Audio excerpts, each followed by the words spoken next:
तर आमच्याकडे एकांकिका स्पर्धेपासून तो नियम आहे ना की जो दिग्दर्शक बोलतोय ना, त्याने जर सांगितलं की पिठात उडी मारायची तर विचारायचं नाही की अरे लाईट लाईन प्रकाश कुशल बद्रिके माझ्या किती जवळचा मित्र आहे, पण हा म्हटला त्याला जोरात मार, मी मारलं.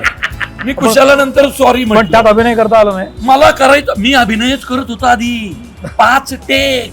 हा याला कळलं होतं, म्हटलं प्रवीण स्वतःचा पिक्चर असता मुळशी पॅटर्न मध्ये कसं मारलं लोकांना.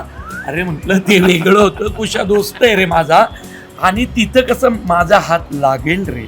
ह्याचा हात मला सांगू नको, शेतकऱ्याचा हात आहे रे. आई शपथ सांगतो तुला, कुशा बधीर होता, बधीर. मला खूप वाईट होतं, त्याला काही कळत नव्हतं.